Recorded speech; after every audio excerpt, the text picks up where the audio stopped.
¿Cómo están, amigos? Bienvenidos a Hablando Derecho. Quería agradecerles como siempre el apoyo que estamos teniendo en las redes sociales, concretamente sobre el último episodio que ha sido bastante compartido, bastante difundido cuando hablábamos del caso Characayo, y que pueden encontrar en nuestras plataformas seleccionadas como YouTube, suscribiéndose al canal, como Spotify, Instagram y Facebook. Creo que hasta es necesario que decir que en este espacio no somos parte de ningún partido político, no somos parte de ningún color. En realidad tratamos de plasmar las cosas lo más objetivamente posibles y poner las cartas sobre la mesa, y así que cada quien pueda escoger su juego y cómo jugarlo. Entonces, hemos hablado primero del lawfare, haciendo alusión un poco a lo que ocurrió en nuestro país. Hemos hablado también un poco del supuesto fraude y luego del supuesto golpe de Estado. Entonces, son figuras que hay que ir entendiendo y abriendo un poco las ideas para comprenderlas un poquito y que cada quien tenga su opinión. Dicho eso, el día de hoy quiero hacer mención de un tema muy importante. El episodio de hoy se llama Mujer, Vida y Derecho. Habla precisamente de las mujeres en situación de violencia, y concretamente he querido hablar el día de hoy de las acciones constitucionales como mecanismo de defensa cuando una mujer se encuentra en situación de violencia, valga la redundancia. Entonces, dicho eso, no nos alcanzaría 10 programas para hablar de la Ley 348. Sin embargo, creo que vamos a tener en ese sentido varias oportunidades de hacerlo. Vamos a tener varios capítulos que hablemos de la Ley 348. Es un tema muy amplio, tiene un espectro muy complejo, sobre todo en nuestro país, que aún no termina de entenderse, aún no termina de ejercer como debería ser la Ley 348. Y a tal fin quise poner un poquito en contexto lo que son las acciones constitucionales para que sirvan de mecanismo como protección en casos de violencia en donde la vida se ve en peligro. Bueno, entrando un poquito en materia, determinando cómo las mujeres pueden hacer uso de estos mecanismos, primero creo que es importante hacer referencia de qué es una acción constitucional. Las acciones constitucionales se refieren concretamente a los mecanismos e instrumentos jurídicos de protección y garantía para que se pueda aplicar la jurisdicción constitucional. Esta jurisdicción constitucional protege principios, derechos y deberes que están consagrados en nuestra Constitución, que es nuestra norma suprema en nuestra legislación. En ese entendido, la Constitución emite ciertos instrumentos, ciertos mecanismos que parten a partir del artículo 125, concretamente del título cuarto, capítulo segundo, que disponen los mecanismos y las acciones de defensa que tiene nuestra ley. Dado la naturaleza ultraprotectiva respecto a la vida, por ejemplo, me voy a dedicar en dos aspectos en concreto, pese a que hay varios tipos de acciones constitucionales, como la acción de amparo constitucional, la acción de libertad ante habeas corpus, la acción de protección de privacidad y otros, pero hoy voy a hablar concretamente de la acción de libertad y brevemente del amparo constitucional. La primera acción que implica la acción de libertad está referida a partir del artículo 125 de nuestra Constitución y habla precisamente de presupuestos en los cuales se aplica este tipo de acciones de libertad. El primero es cuando la vida de una persona se encuentra en peligro. Dos, cuando es ilegalmente perseguida o es indebidamente procesada. O, finalmente, cuando está privada de libertad de forma ilegal, en contra de la ley y en contra de los principios y garantías. Entonces, esos son los tres aspectos por los cuales se puede interponer una acción de libertad a criterio de la Constitución, que ha ido modulándose obviamente en el transcurso del tiempo. Y ha ido modulándose, cuando me refiero a que ha ido modulándose, es que ha ido adquiriendo lineamientos por los cuales se puede interponer este tipo de acciones. Ese lineamiento es precisamente el que quiero tocar el día de hoy, y que es muy importante referirlo respecto a la acción de libertad, ex habeas corpus, que si bien tiene la carátula de acción de libertad como tal, no precisamente solo protege la libertad en estricto sentido, sino que es un mecanismo para proteger, como la misma Constitución dice, la vida cuando se encuentra en peligro.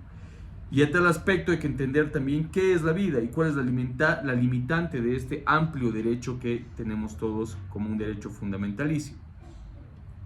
En ese entendido, la ley 348 ha enmarcado el artículo 75, que refiere concretamente la posibilidad que tienen las mujeres para utilizar estos mecanismos de defensa, y dice expresamente el artículo 75 que las mujeres pueden aplicar cualquier acción de constitucionalidad a efectos de hacer valer sus derechos como víctima de la situación de violencia.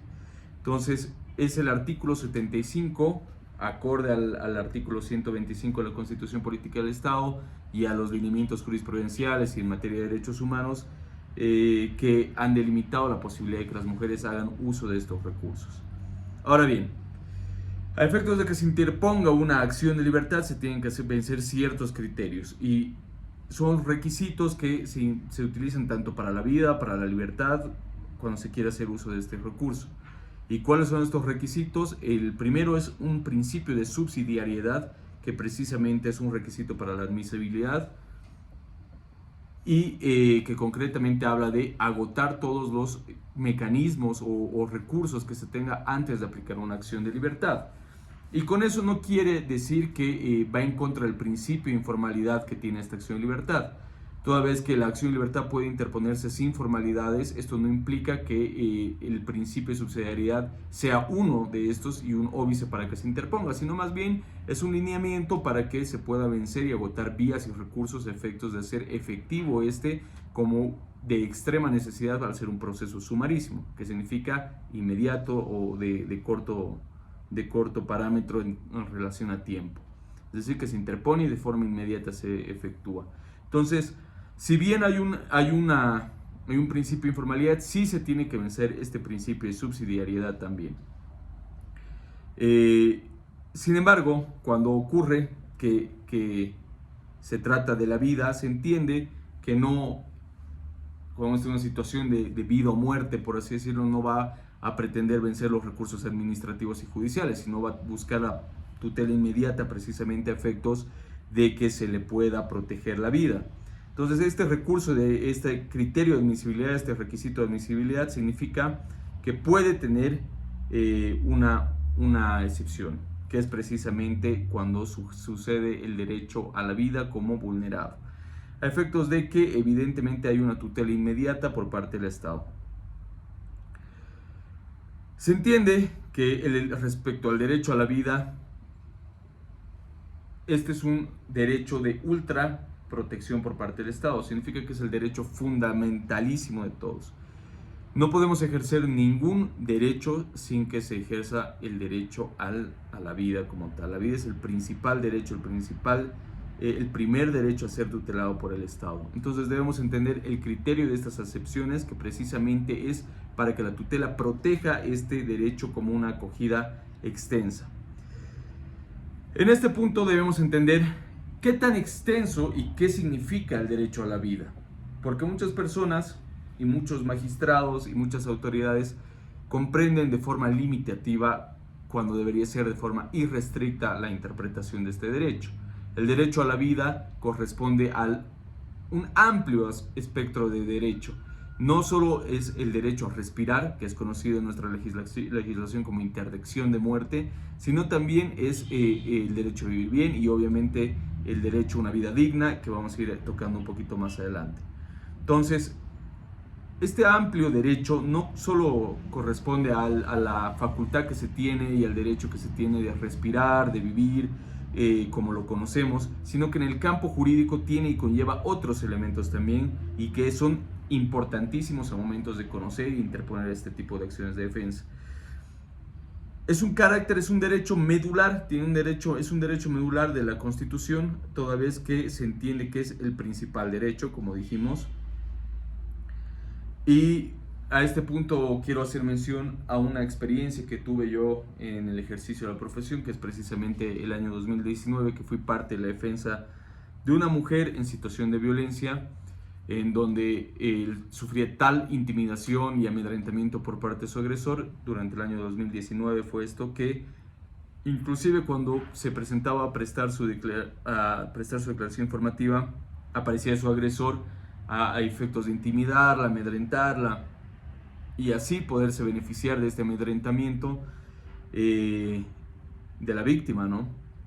Entonces se puede pensar que el principal mecanismo que se tiene es la policía, la fiscalía. Sin embargo, en el momento de la realidad, o al menos en ese momento, ni la policía ni la fiscalía quiso hacer actuación alguna, pese a que le pusimos en conocimiento que este agresor estaba incumpliendo las medidas de protección.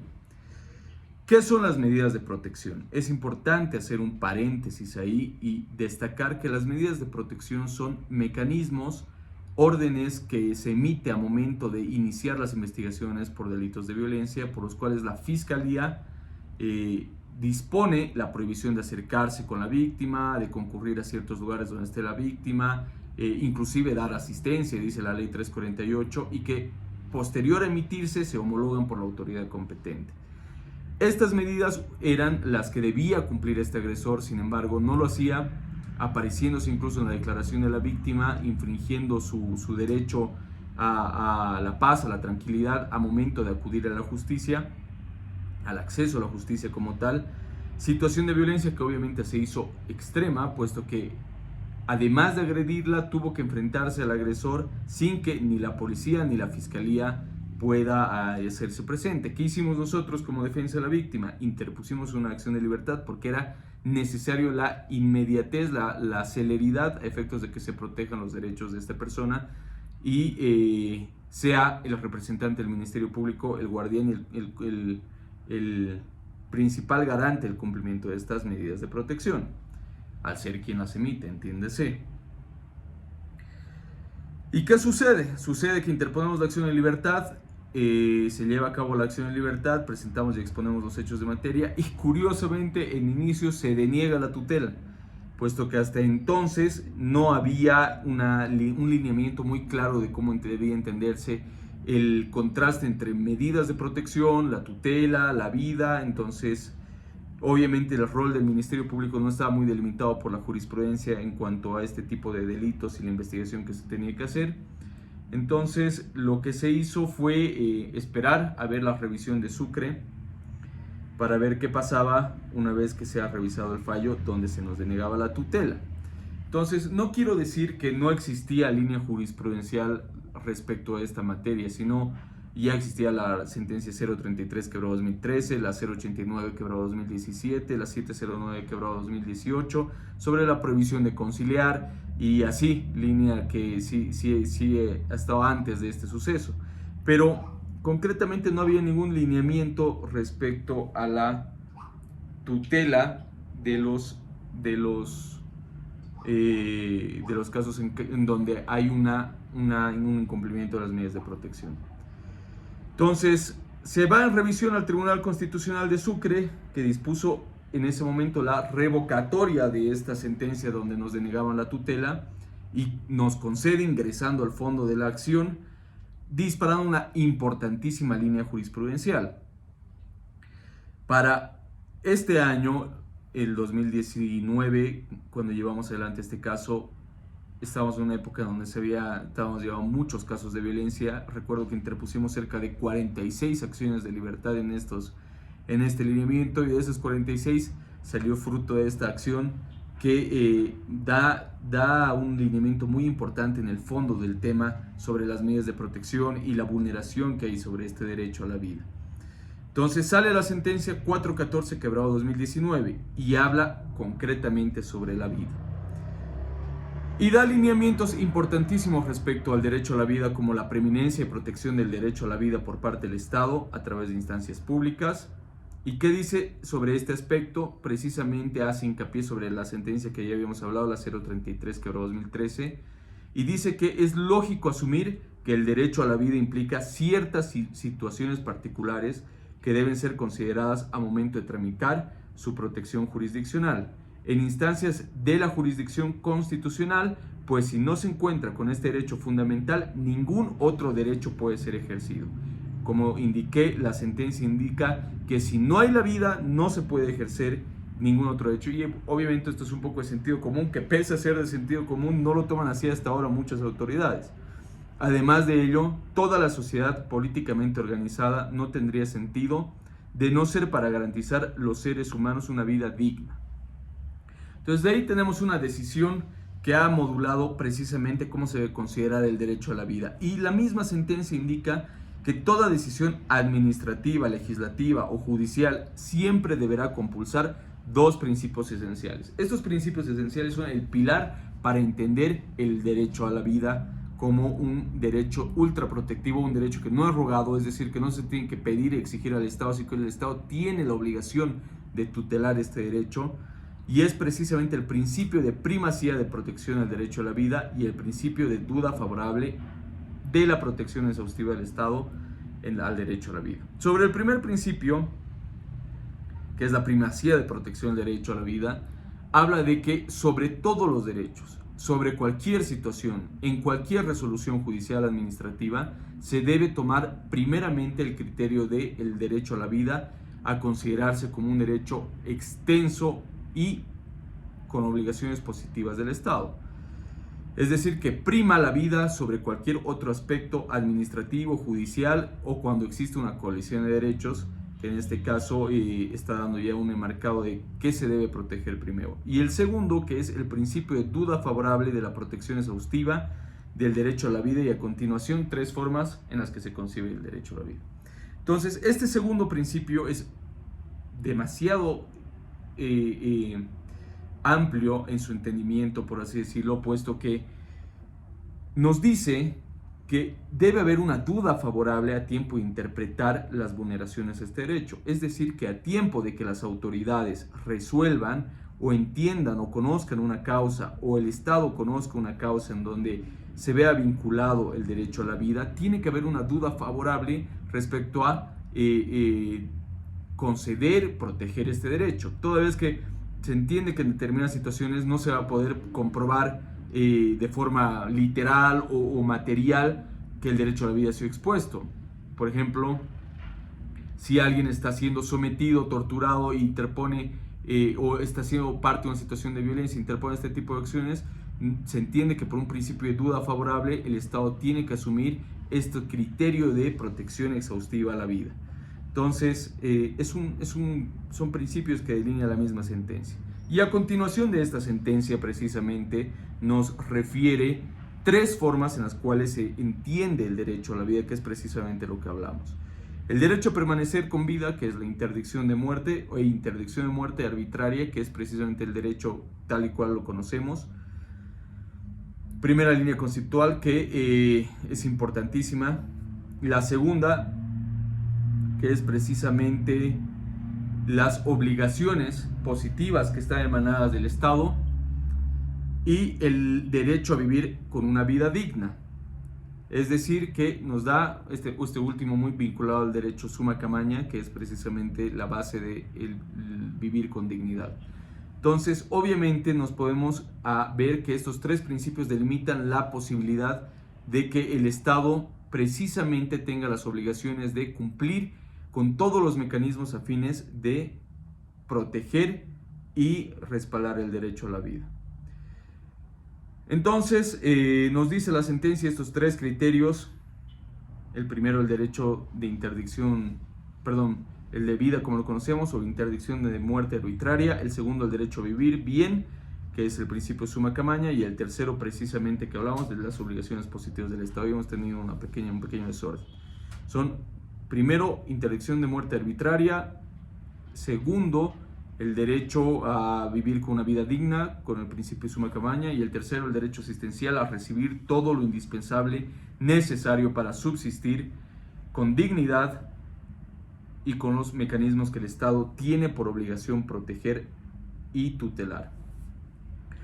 De estos escenarios descritos, se tiene que el derecho a la vida no puede ser conceptuado entonces de forma unívoca. O sea, no se le puede entender de una sola forma y de forma limitativa, sino que ya llega a la ley, a la jurisprudencia, una luz de nuevo espíritu y dirección de cómo se va a entender el derecho a la vida de forma constitucional, más allá de representar la vida como la interdicción de muerte arbitraria, que no solo se puede vincular y restringir la vida con el derecho a respirar y a vivir, sino que tiene ya un nuevo alineamiento. Entonces, vemos que las mujeres en situación de violencia tienen la el derecho permanente latente por este nuevo espíritu de la ley de acudir a la instancia constitucional cuando sea vulnerado el derecho a la vida. Entonces, bajo este criterio, estas concepciones. Este es el mecanismo principal que quise tocar hoy, precisamente para que se entienda que la acción de libertad también es un mecanismo por el cual se puede aplicar a la protección en materia de ley 348 cuando la vida está en peligro. Entonces, de la generalidad conceptual desarrollada en el marco de la tercera concepción glosada, dice la sentencia, las autoridades del Estado deben resolver las solicitudes en donde se encuentra en peligro el derecho a la vida y deben ser resueltas en base precisamente a estos lineamientos y esta jurisprudencia. Más allá, la sentencia igual nos hace referencia y concretamente nos dice la vinculación que tiene con materia de derechos humanos. Concretamente el artículo 3 de la Declaración Universal de Derechos Humanos, que otorga a todo individuo el derecho a la vida, a la libertad y a la seguridad de su persona, así como lo establecido en el artículo 4.1 y 5.1 de la Convención Americana de Derechos Humanos. Y así tenemos que se respaldan y son concordantes con el artículo 15, parágrafo 1, 2 y 3 de nuestra Constitución. En ese entendido, y hasta ahí, tenemos que esta sentencia ha delimitado de forma evidente todos los mecanismos por los cuales las acciones de libertad son aplicables en materia de vulneración del derecho a la vida, concretamente en la ley 348, cuando la mujer se ve en situación de violencia, porque además se entiende por el criterio y la línea que ha seguido la ley 348, que es la colisión de derechos preferentes. Cuando un derecho de la mujer colisiona contra el derecho a alguien más, sobresale el derecho de la mujer. El derecho a presunción de verdad, que también lo ha dispuesto esta sentencia, que si bien muchos debaten este aspecto de la presunción de verdad, ya inclusive hay un lineamiento e instrucciones que lo habíamos tocado cuando hablamos de los casos de violación, sobre el criterio reforzado de la declaración de la víctima, y que cada vez se va haciendo más latente y más fuerte este tema de la presunción de verdad, incluso con esta sentencia. No existe expresamente esta presunción de verdad en la ley 348, pero sí dice y da un criterio de favorabilidad a la víctima para sancionar y erradicar toda forma de violencia. Y esto va acorde a este criterio, esta sentencia, todo a convenios y tratados internacionales como el convenio Belén do Pará, la CIDAW, que precisamente han hablado de este tipo de delitos y de este tipo de violencia, además de precisamente reconocer que las mujeres pertenecen precisamente a este sector en los cuales se debe agotar todos los mecanismos para que sean atendidos en base y protección a su derecho a la vida, a la integridad física, a la seguridad, al derecho de la moral, y así erradicar cualquier forma de violencia.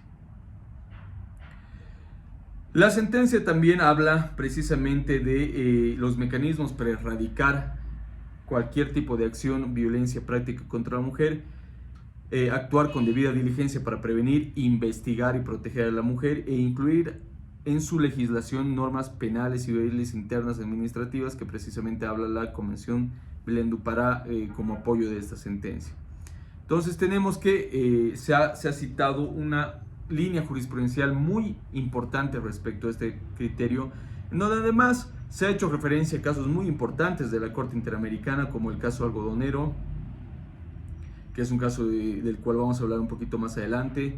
Se llama caso González contra México, el caso Campo Algodonero, María da Pena contra Brasil, y así un criterio amplio sobre los tratados y convenciones internacionales.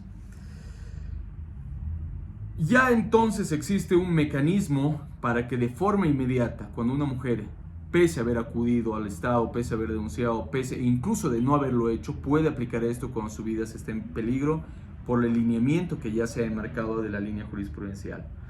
Obviamente tenemos aún esta etapa embrionaria en la cual nuestra legislación, nuestra línea jurisprudencial está muy limitada aún respecto a este criterio, y es que nuestros operadores de justicia aún no están completamente aterrizados en esta línea jurisprudencial.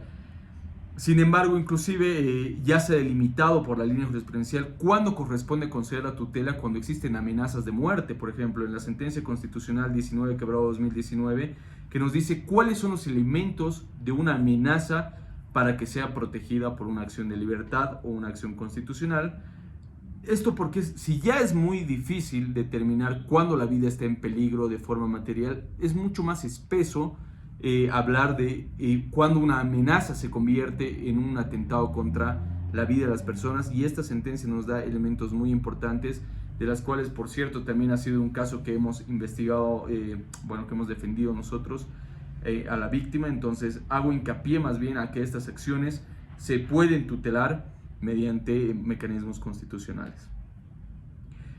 Hasta ahí creo que me he limitado a regirme lo que es la acción de libertad. La acción de amparo también puede ser aplicada a efectos de proteger este derecho a la vida, vinculado inclusive al proceso que se somete a la víctima a efectos de llegar a la justicia pronta y oportuna. Es decir, si una persona que está haciendo o inició una causa puede aplicar un amparo constitucional a efectos de señalar las vulneraciones que tiene respecto a derechos del debido proceso en casos de la ley 348. Dicho de otra forma, una víctima puede aplicar claramente al amparo. Sin embargo, el amparo tiene un mecanismo, ya no solo es el criterio de subsidiariedad, es el criterio de mediación, el principio de mediación, esta acción de amparo no tiene este carácter sumarísimo en cuanto a la tramitación inmediata de 24 horas como tiene la acción de libertad. Cuando uno interpone una acción de libertad, el Código Procesal Constitucional señala que se debe señalar una audiencia para tratar el tema de fondo o las vulneraciones que han hecho dentro de las 24 horas, lo que no ocurre en el amparo constitucional. Entonces, si bien sí es un mecanismo, el mecanismo más rápido, más inmediato es precisamente la acción de libertad. Entonces, dicho eso, y en este sentido, la acción de libertad es un mecanismo para que las mujeres apliquen a un derecho cuando se está vulnerando concretamente su derecho a la vida. Y la amenaza, y quiero ser también taxativo en esto, no es que cualquier amenaza puede ser aplicable, no es cualquier vulneración que uno considere aplicable, sino cuando materialmente se ha concretado esto con actos y medidas de hecho, como en el caso en el que señalé que el agresor estaba frente a la víctima y la fiscalía no hacía nada. Entonces, evidentemente, hay una vulneración a las medidas de protección, a la protección a la víctima, a las obligaciones positivas del Estado. Entonces, evidentemente ahí se aplica, pero debe serse de una forma muy material y concreta. No se puede hacer un abuso de estas acciones también para que se llegue al fin arbitrariamente de cualquier situación que se considere amenaza. La amenaza debe ser inminente. Como indiqué, la sentencia 19 que habló 2019 ya marca cuando una amenaza es material, cuando pasan de ser palabras a un hecho en concreto, y por consecuencia puede ser tutelado por la acción de libertad.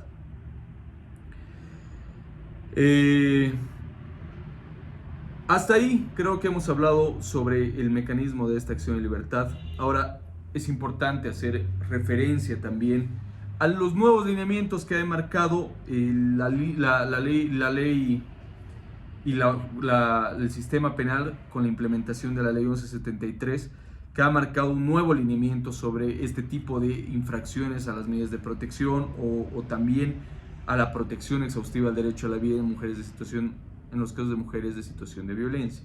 Y concretamente la ley 1173 ha previsto que cuando se incumplan las medidas de protección, y este es un mecanismo que incluso muchos abogados aún no lo conocen, e incluso muchos jueces no.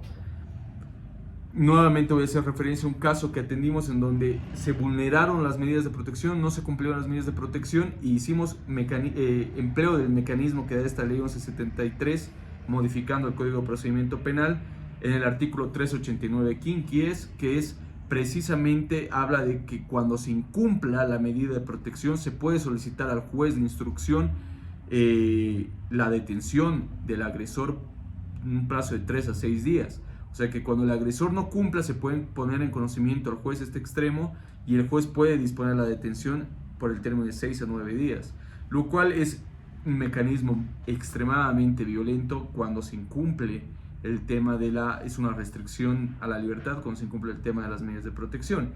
Y cuando nosotros presentamos esto, curiosamente el juez no conocía que había esta modificación, y hubo un retardo en la atención de esto, por el cual planteamos una acción de libertad, y evidentemente se concedió la tutela y se dispuso que el juez atienda inmediatamente este petitorio de audiencia de incumplimiento de medidas de protección.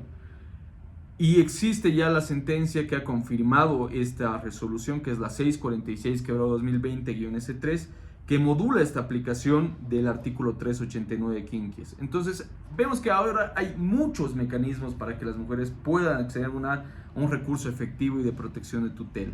Eso no quiere decir que el día de hoy no tropecemos con denuncias que son de difícil aceptación por el Ministerio Público, que metas tu denuncia y porque no tienes las pruebas no te las acepten, pese a que hay este principio de que no es necesario que presentes prueba alguna al momento de presentar tu denuncia, y que evidentemente no implica que aún hay una falta de conocimiento y de especialización en los funcionarios del Ministerio Público para conocer estos aspectos. Pero hay un gran avance respecto a la protección de las mujeres con acciones constitucionales. Y creo que ha habido un fuerte impulso en esta última época respecto a la interposición de estas acciones para acelerar el procedimiento de protección, para dar una tutela amplia y restricta, y ese es el criterio en realidad que se debe seguir bajo el acuerdo de la línea internacional, de los tratados internacionales, de los casos de la Corte Interamericana, de la Convención Belén do Pará, de la CIDAW, de la Ley 348. Entonces son amplios criterios que se tienen que tocar. Es demasiado contenido para tocar un tema, pero vamos a ir tocándolo poco a poco. Hemos dado un pantallazo de lo que es este mecanismo que tienen las mujeres para acudir a las instancias constitucionales cuando se vulneren sus derechos.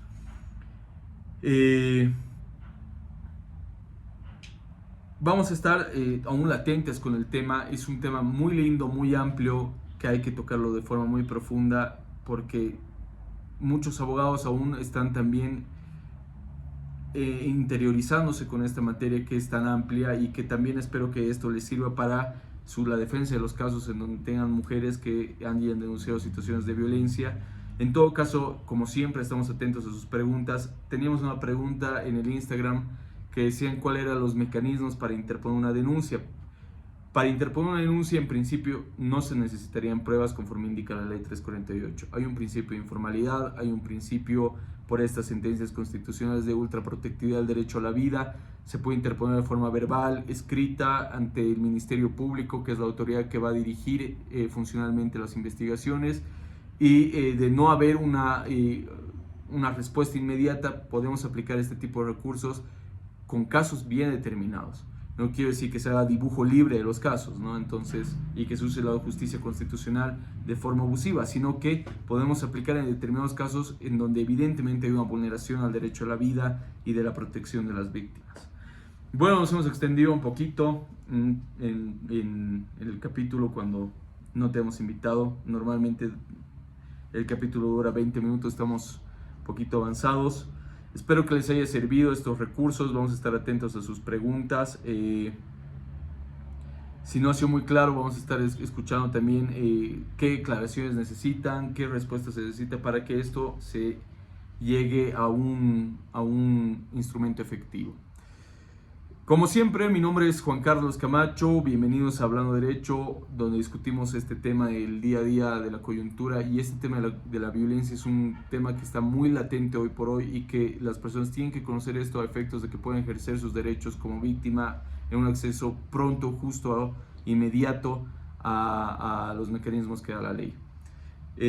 Vamos a estar tocando sobre esta misma línea, el próximo capítulo, sobre el caso Algodonero, que es uno de los que hemos mencionado dentro de la sentencia 414/2019, con un invitado muy especial, y vamos a referir qué pasó con este caso. Vamos a hacer un pequeño análisis del caso que habla mucho de la violencia de género, y de la cual se han delimitado muchos principios más, como el principio de interseccionalidad, que es el principio precisamente por el cual las autoridades tienen la obligación de resolver fallos con perspectiva de género, y de recomendaciones como estas que hablábamos de criterio reforzado de la declaración de la víctima en casos de violación.